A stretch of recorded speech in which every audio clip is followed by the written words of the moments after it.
ઉપર આક્રમણ કરી દીધું છે. આ બંને ઔરવ ઋષિના સાપની ખબર પડી, તેથી દેવો સામે યુદ્ધ કરી શક્યા નહીં. ગભરાઈ અને પાર્વતીના વરદાનથી આખા વનને લઈ અને તમામ સમૃદ્ધિને લઈ સમુદ્રના જલમાં જઈ અને કોઈ પણ જાતના ભય વગર બંને રહેવા લાગ્યા છે. હવે તો સમુદ્રમાં જે નૌકા આવતી હોય ને એ મુસાફરોને કેદ કરી લે.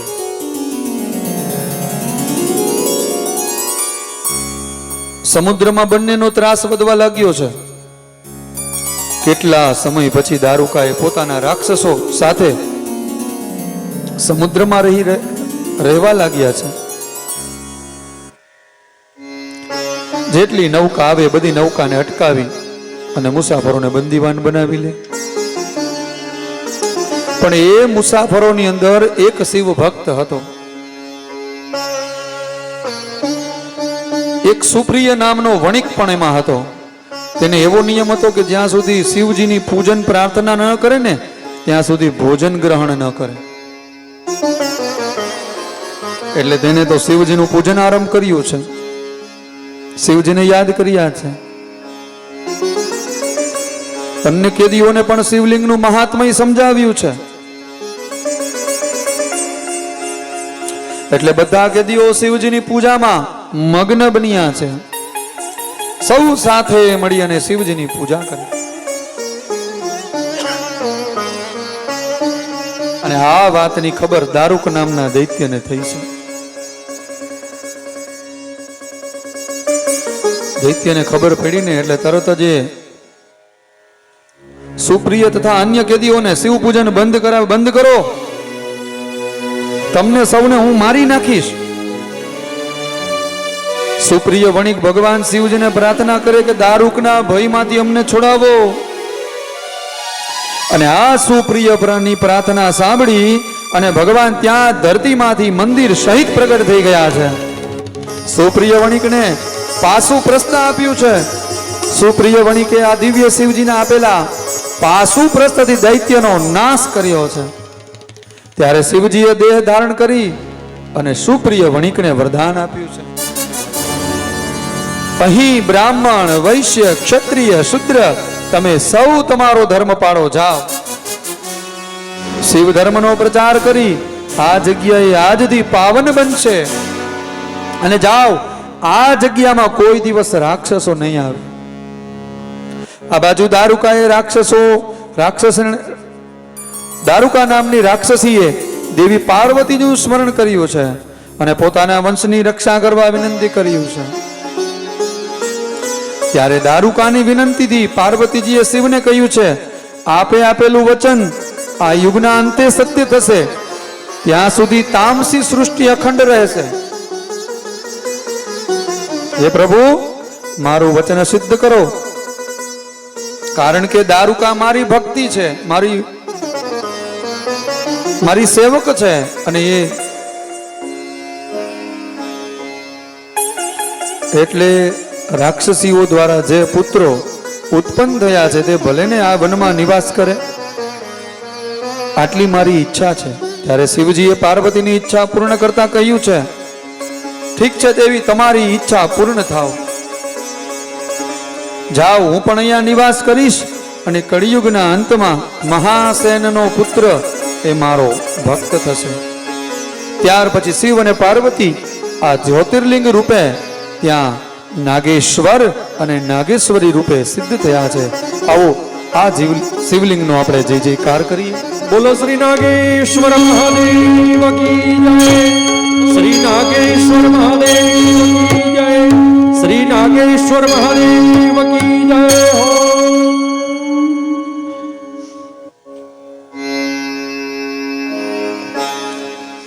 આમ આ નાગેશ્વર જ્યોતિર્લિંગ અને ત્યાર પછી આપણે રામેશ્વર જ્યોતિર્લિંગની કથા સાંભળીએ છીએ.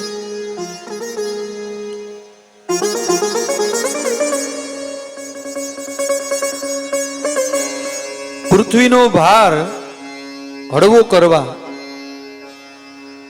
ઋષિમુનિઓએ દેવોને રાક્ષસોના ત્રાસમાંથી મુક્ત કરવા રાક્ષસ રાજ રાવણ અન્ય રાક્ષસોને સાથે વિનાશ કરવા માટે ભગવાન અયોધ્યામાં દશરથ મહારાજને ત્યાં કૌશલ્યાજીના પુત્ર તરીકે ભગવાન રામ અવતર્યા છે. અને આ રામેશ્વર જ્યોતિર્લિંગની કથા છે. પિતાના વચનને ખાતર શ્રી રામ વનમાં આવ્યા છે. માત્ર પિતાના વચન ખાતર. કેટલા વર્ષનો વનવાસ? તો કે 14 વર્ષનો વનવાસ.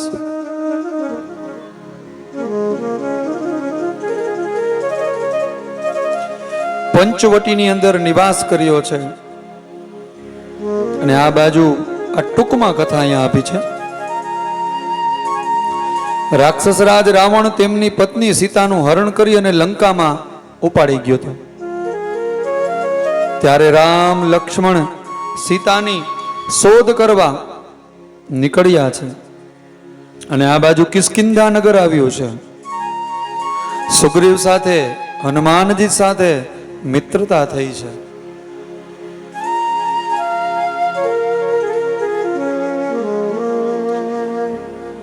સૌપ્રથમ વાલીના ત્રાસમાંથી સુગ્રીવને રક્ષણ કર્યું છે. ત્યાર પછી હનુમાનજી તથા સુગ્રીવની સહાયતાથી સીતાની શોધ કરવા માટે હનુમાનજીને સમાચાર આપ્યા છે.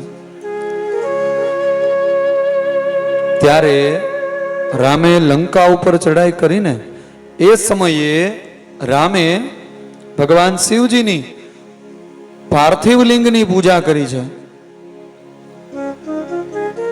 અને કેટલા દિવસ? 3 દિવસ સુધી શિવ પૂજન કર્યું છે. સમુદ્રમાં સેતુ બાંધી લંકાના રાવણને હરાવી અને તેનો નાશ કર્યો છે.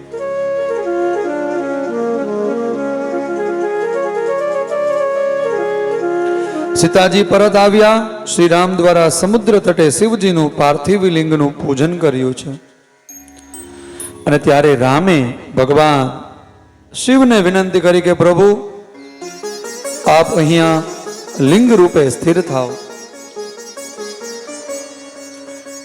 અને ભગવાન શિવે શ્રી રામચંદ્ર પરમાત્માની પ્રાર્થનાથી ભગવાન શિવજી ત્યાં પ્રસન્ન થયા છે અને લિંગ રૂપે ત્યાં સ્થિર થયા છે.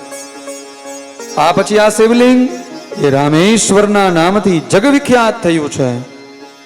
અને ત્યારે ભગવાન શિવજી કહે છે આ લિંગની પૂજા એ પ્રાર્થના એ ભોગ ધરાવનાર છે.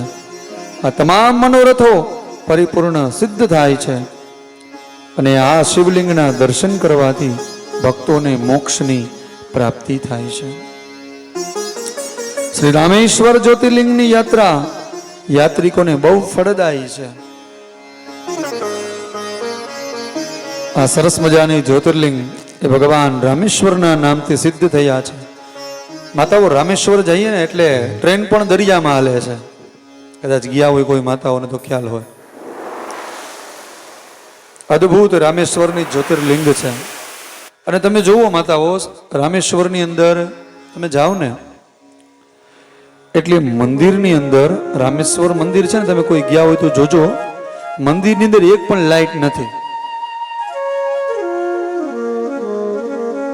ત્યાં બસ એક દીવો હોય ને, દીવો, એના અજવાળાથી જ આખું રામેશ્વર દાદાનું લિંગ તમને દેખાય. તે સામે કાચ રાખેલો છે, એ કાચમાંથી તમને દર્શન થાય. અને અમુક સમયે અમુક દિવસોમાં ત્યાં મણી રાખવામાં આવે છે રામેશ્વર દાદાની ઉપર. અને અદ્ભુત દર્શન છે રામેશ્વર દાદાના. એવું આ તમે જોજો, ઘણી અમે રામેશ્વર ગયા છે એટલે ખ્યાલ છે કે રામેશ્વરના કોઈ પણ મંદિરમાં તમે જશો ને ત્યાં લાઇટું નહીં હોય.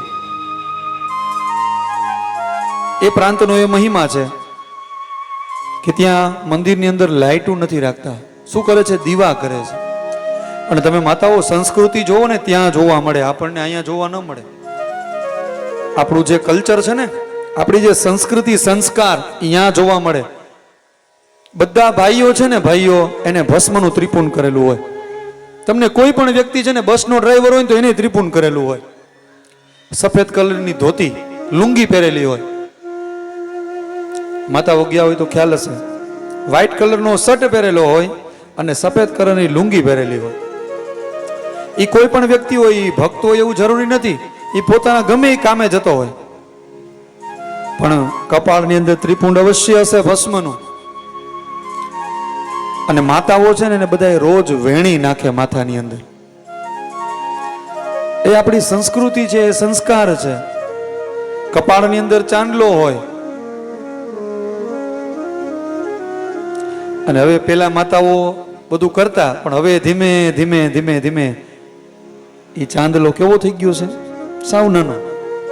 એ શું હતું? સૌભાગ્ય હતું. શું હતું? એટલે ઘણા પેલા જો પેલાના જમાનામાં મોટા મોટા ચાંદલા કરતા, એટલે પતિનું આયુષ્ય કેટલું બધું હતું. બોલો ઓમ નમઃ શિવાય. અને ધીમે ધીમે ધીમે ધીમે કરતા નાનકડી બિંદી આવી ગઈ છે.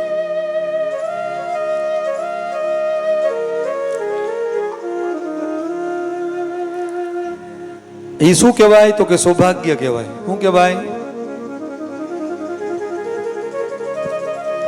એક બેન મારી પાસે આવ્યા, મને કે અમારા ઘરનાની તબિયત બહુ નરમ ગરમ રહી છે.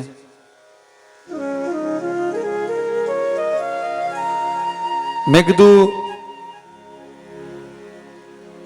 તમે આ ચાંદલો ચોડો, પછી બેનોને ટેવ હોય ને, કાં ગેંડીએ ચોડી દે, ગેંડી હરીશો અહીંયા કા બાથરૂમમાં. એટલે મેં કીધું તમારું સૌભાગ્યની જે નિશાની છે ને, એ બાથરૂમમાં ને ગેંડીએ પડી છે, એ ચાંદલો અહીંયાથી કાઢી લ્યો એટલે ભાઈને સારું થઈ જાય.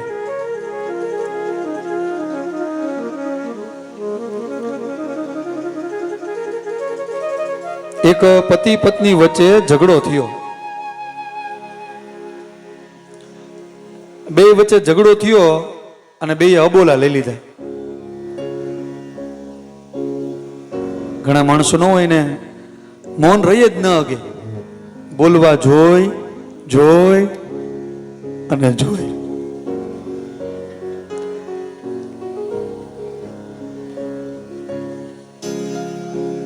અમારા લક્ષ્મીજી હસે છે ના, તમને કહેવાય અમારાથી કઈ.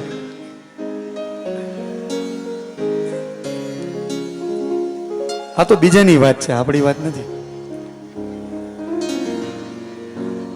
તો એક પતિ પત્ની વચ્ચે મીઠો ઝઘડો થયો છે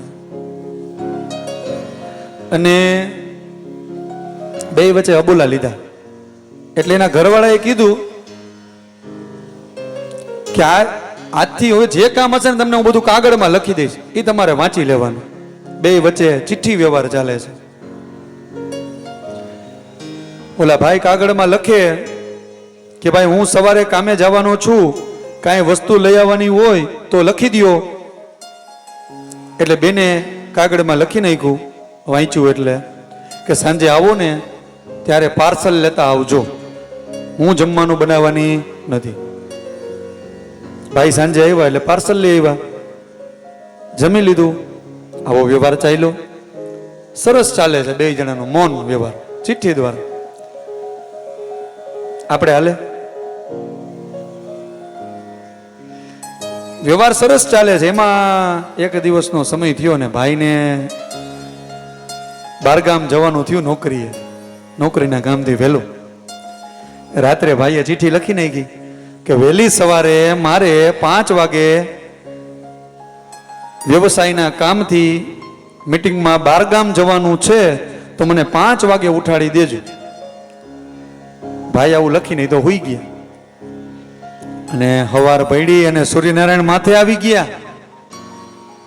ઓલો ભાઈ ઉઠો, એ તમને ખબર ન પડે, મારે વહેલું સવારે મીટિંગમાં જવાનું હતું, બહુ મોડું થઈ ગયું છે, તમે મને ઉઠાડ્યો કેમ નહીં? આવી રીતે બોલવા માંડ્યા. બેન કે ચૂપ, તમારું ઓશીકું ઊંચું કરો, નીચે ચિઠ્ઠી પડી છે, ખોલો. એની અંદર લખ્યું હતું 5 વાગ્યા છે, ઉઠી જાઓ. તમે ન ઉઠો એમાં હું શું કરું? ઓલા ભાઈ તો લક્ષ્મીજીના ચરણોમાં પડી ગયા, મારી ભૂલ થઈ ગઈ, તમે કયો એમ. અને અત્યારે માવડિયુંના જ રાજ ચાલે છે. હે, બધે ઘરે ઘરે લક્ષ્મીજીના રાજ છે. બિચારા નારાયણ તો ગોઠવાઈ ગયા છે. રોટલી ગરમા ગરમ ખાવી હોય ને તો વખાણ કરવા પડે, તો બપોરે 12ના ટકોડે રોટલી ઘરમાં ગરમ આવે નીતિનભાઈ.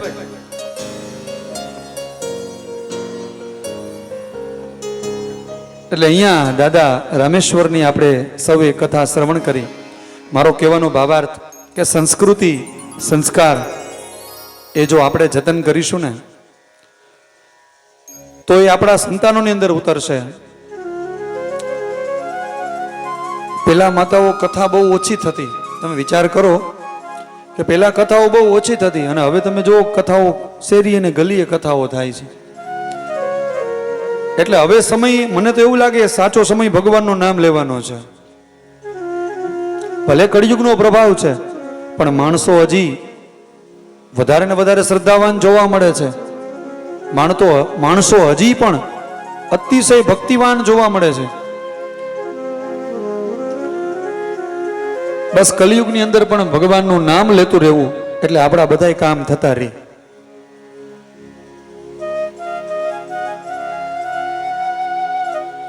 આ બાજુ એક ધુષ્મેશ્વર નામની જ્યોતિર્લિંગ છે. કેટલા વાગ્યા છે ભાઈ?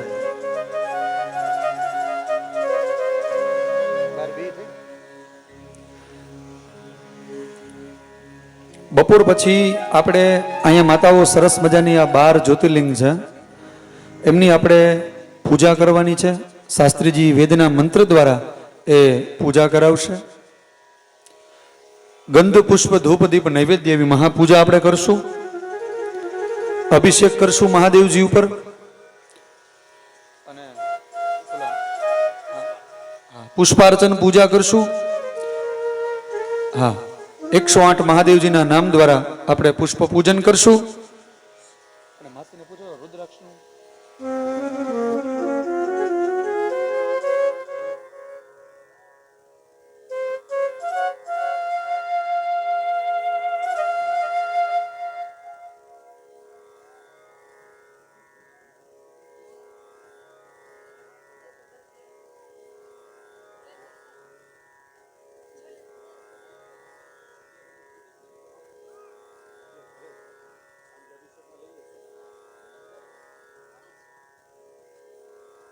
માતાઓ, આપણે આ દ્વાદશ જ્યોતિર્લિંગ શિવપુરાણના માધ્યમ દ્વારા અહીંયા આપણે કાલે બપોરે કથાનો વિરામ છો, બધાને કહી દઉં એટલે માતાઓ વધારે ને વધારે સંખ્યામાં વધારજો. કાલે બપોરે કથા વિરામ છે અને કાલે કથા પણ લગભગ સમથિંગ 10:15 10:30 ચાલુ થશે આપણી કથા. અત્યારે બપોર પછીના સત્રમાં બધી કથા આવી જશે. સવારે ખાલી 1 કલાકનું વાંચન રહેશે. એટલે બધા માતાઓએ ખાસ નોંધ લેશો. જે આજુબાજુમાં બધા સાંભળવા આવતા હોય બપોર પછીના, એ બધાને કહી દેજો કાલે બપોર પછી કથા નથી. એટલે સવારે અહીંયા જે આપણે દ્વાદશ જ્યોતિર્લિંગ છે ને એની આપણે કાલે આજે સાંજે આપણે પૂજા કરશું અને એની અંદર એક રુદ્રાક્ષ રાખવામાં આવશે અને બધા માતાઓને પ્રસાદી સ્વરૂપે આ રુદ્રાક્ષ બ્રાહ્મણોના વેદ મંત્રો દ્વારા અભિમંત્રિત કરી અને પ્રસાદી સ્વરૂપે બધા માતાઓને એક રુદ્રાક્ષ આપવામાં આવશે. એ પ્રસાદી કાલે બપોરે કથારે વિરામ લઈ ત્યારે આપવામાં આવશે. એની પણ બધા માતાઓ ખાસ નોંધ લેશો.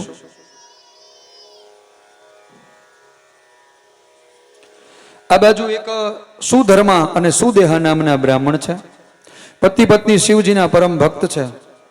પોતાના આશ્રમમાં રહી બ્રાહ્મણોને વેદ ધર્મનું પાલન કરતા હતા. ત્યાં જ આશ્રમમાં પોતાના શિષ્યોને વેદ ધર્મ શાસ્ત્રોનું અધ્યયન કરાવતા હતા. પણ આ બ્રાહ્મણ દંપતીને એકેય પુત્ર નહોતો અને પુત્ર નહોતો એટલે સુદેહા ઘણી દુઃખી હતી.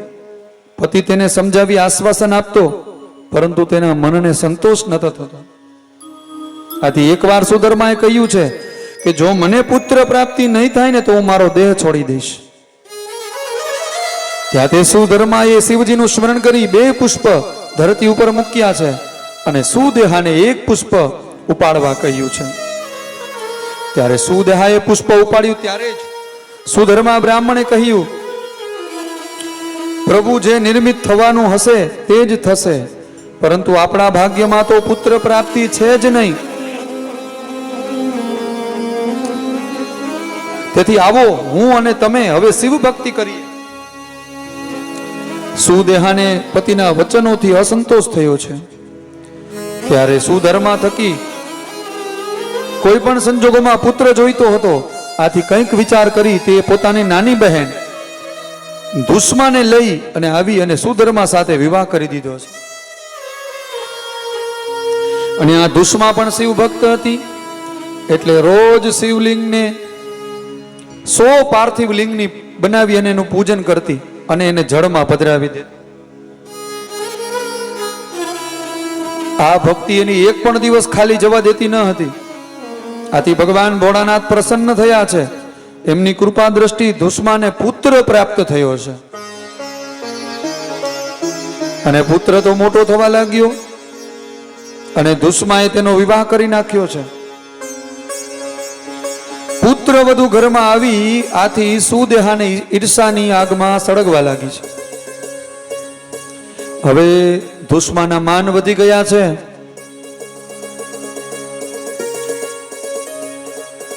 આમ ઈર્ષાને લઈ અને સુદેહા અઘટિત કાર્ય કરવા નાખવા તત્પર થઈ છે.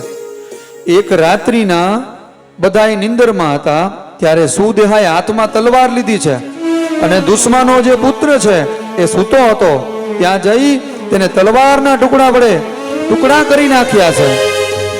તે ટુકડા બધા એકઠા કરી દુશ્મા જે સરોવરમાં રોજ પાર્થિવ લિંગ પધરાવતી હતી એ જ સરોવરમાં આ ટુકડા નાખી દીધા છે અને પોતે ઘરે આવી અને સૂઈ ગઈ છે. સવારે દુશ્માની પુત્ર વધુએ ઉઠીને જોયું તો પોતાના પતિને પલંગ પર જોયો નહીં અને પથારી પણ લોહી લુહાણ લથપથ ભરી હતી. કલ્પાંત કરી રડવા લાગી. દુશ્મા ત્યાં આવી જોયું અને પોતાની પુત્ર વધુને કહેવા લાગી, બેટા તું કલ્પાંત ન કર. જે કાંઈ બનવાનું છે તે શિવ કૃપાથી જ બનવાનું છે. આમ પોતાની પુત્ર વધુને સાંત્વના આપી. રોજના નિયમ મુજબ દુશ્માએ ફરીથી પાર્થિવ લિંગ બનાવ્યું છે, શિવ પૂજન કર્યું છે અને સરોવરમાં પધરાવા ગઈ છે. સરોવરમાં લિંગ પધરાવી પાછી ફરતી હતી ત્યાં પોતાના પુત્રને સરોવરના કિનારે ઉભેલો જોયો છે. દુશ્માએ શિવજીનો ઉપકાર માન્યો છે અને સ્તુતિ કરી છે.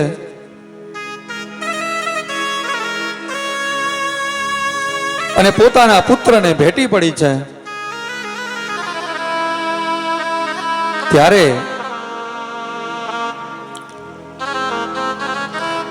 પુત્ર કહેવા લાગ્યો, હે માતા, મારું તો મૃત્યુ થઈ ગયેલું હતું, પરંતુ તમારી શિવ ભક્તિ છે ને એના જ પુણ્યના પ્રતાપે હું ફરીથી જીવિત થયો છું.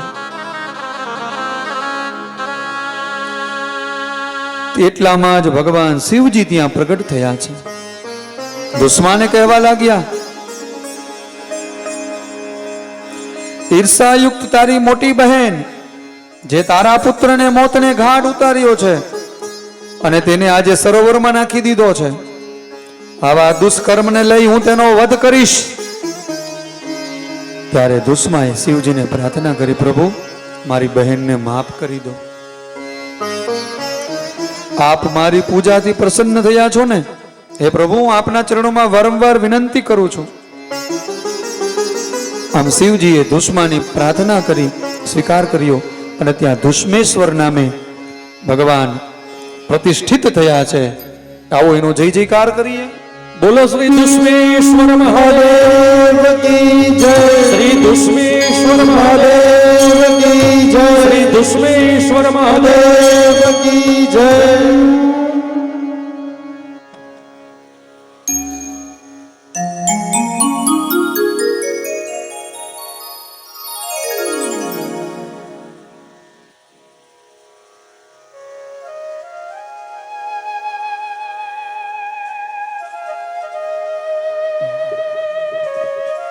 આમ અહીંયા 12 જ્યોતિર્લિંગની મેં કથાઓનું આપને શ્રવણ કરાવ્યું છે.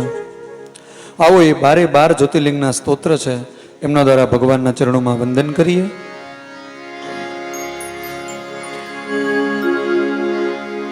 સૌરાષ્ટ્ર દેશે વિસદેતિ રમ્યે ज्योतिर्मयं चन्द्रकलावतंसं वहति प्रदानायुर्दावतीर्णं तं सोमनाथं शरणं प्रपद्ये तं सोमनाथं शरणं प्रपद्ये श्रीशैलशृङ्गे विबुधादिसङ्गे तुलादितुङ्गे विबुधा वसन्तम् तमर्जुनं मल्लिकापूर्वमेकं नमामि संसारसमुद्रसेतुं नमामि संसारसमुद्रसेतुं अवन्तिकायां विहितावतारं मुक्तिप्रदानाय च सज्जनानाम् अकालमृत्यु परिरक्षणार्थं वन्दे महाकालमहासुरेशं वन्दे महाकालमहासुरेशम् कावेरी नर्मदयो पवित्रे समागमे स जनतारणाय सदैव मान्दा तु परेव शान्तम् ओंकारमीशं शिवलेकमीडे ओंकारमीशं शिवमेकमीडे। માતાઓ આ 12 જ્યોતિર્લિંગ છે એમના મંત્ર છે 12 જ્યોતિર્લિંગની સ્તુતિ છે।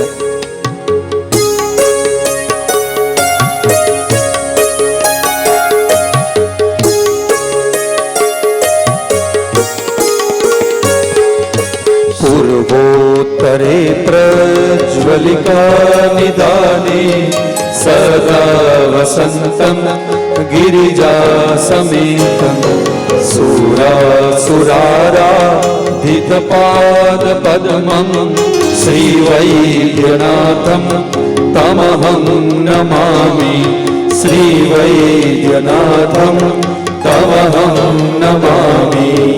याम्ये सगङ्गे नगरे तिरम्ये विभूषान्विताङ्गं विविधैश्च भोगैः सद्भक्तिमुक्तिप्रदमीशमेकं श्रीनागनाथं शरणं प्रपद्ये श्रीनागनाथं शरणं प्रपद्ये।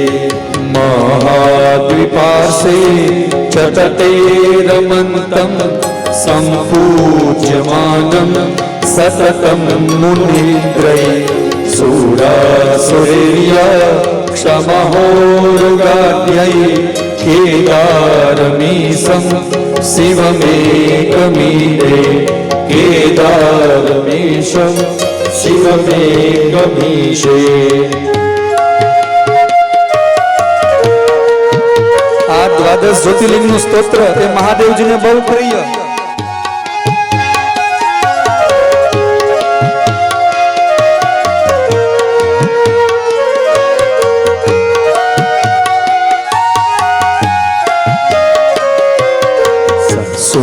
सुह्याद्रिशीर्षे विमले वसन्तं गोदावरीतीरपवित्रदेशे यद्दर्शनात् पातकमासुनासं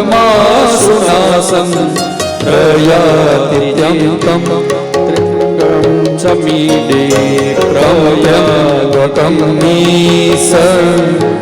मीडे।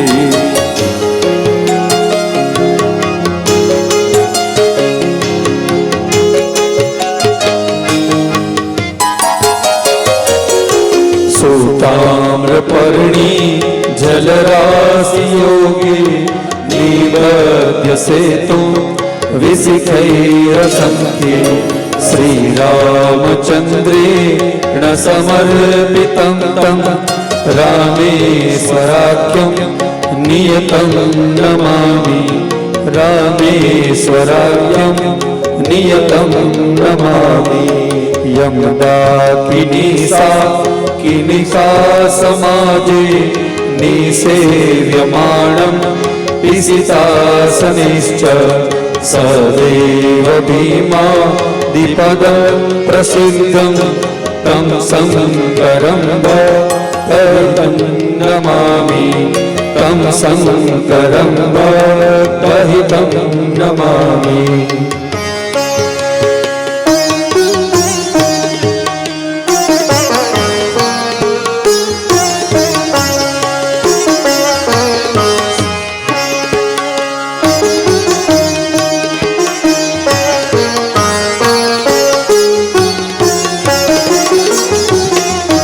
સાનંદમાનંદવને વસંતં માનંદકંદં ઋતપાપવૃંદં વારાણસીના મમ નાથનાથં શ્રી વિશ્વનાથં શરણં પ્રપદ્યે શ્રી વિશ્વનાથં શરણં પ્રપદ્યે.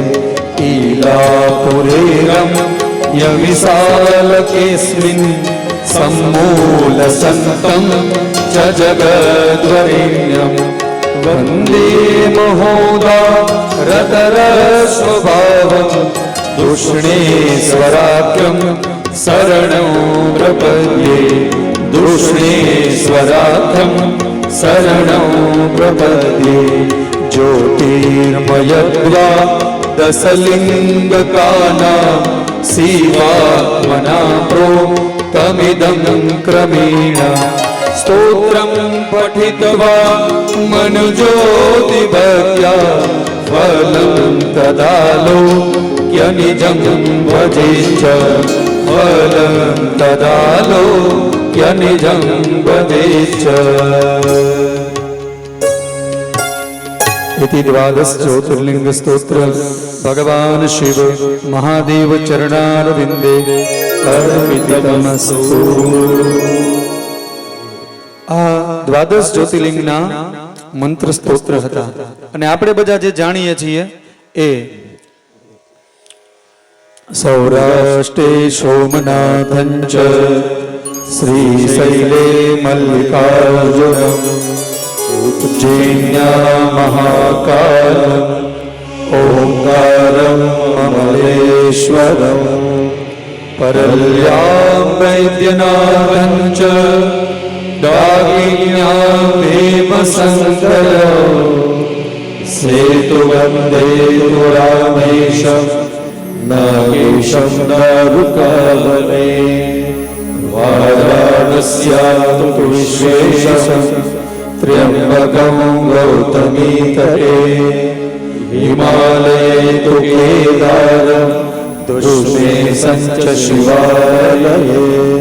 एतानि ज्योतिर्लिङ्गानि सायं प्रातः पठेयः सप्तजन्म कृतं पापं स्मरणेन विनश्यति स्मरणेन विनश्यति स्मरणेन विनश्यति.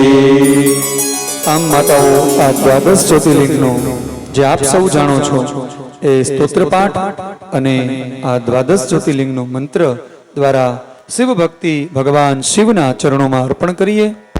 આમ અત્રે આ કથાને અહીંયા વિરામ આપીએ.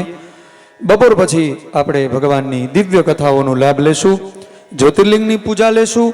વિશેષમાં ભગવાન શિવને રાજી કરવા માટે ભગવાનની મહાપૂજા, ભગવાનને મહાથાળ અને બધી જ કથાઓને બપોર પછીના સત્રમાં અહીંયા પરિપૂર્ણ કરી દેવામાં આવશે. અને સાંજે માતાઓ આપણે 9, 9:30 કે 10 થી 12 2-2.5 કલાક માટે આપણે અહીંયા ભક્તિ સત્સંગ રાખેલો છે. માતાઓ વધારે ને વધારે સંખ્યામાં બધા હાજર રહેજો. આજુબાજુમાં સગા વહાલા, આડોશી પાડોશી બધાને કહેજો 2 કલાક અહીંયા ભક્તિ સત્સંગ છે, તો બધા વધારે ને વધારે સંખ્યામાં પધારજો. અત્રે કથાને વિરામ. બધાને પ્રસાદી આપી દેજો.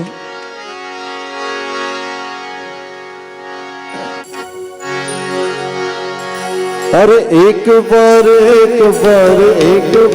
મહાદેવ મારે મંદિરે આવો ને એક વાર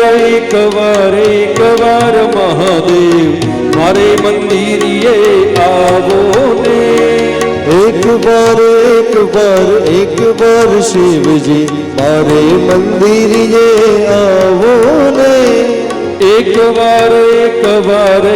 વાર શિવજી મારે આંગણીએ આવો ને મારે મંદિરે આવો મારા વાલા મારે મંદિરે આવો મારા વાલા મારે મંદિરે આવો મારા વલીડા મારે મંદિરે આવો મારા વલીડા મારા આંગણિયા શુભાવો રે એ મારા આંગણિયા સ્વભાવો રે એક વાર શિવજી મારે મંદિરે આવો ને એક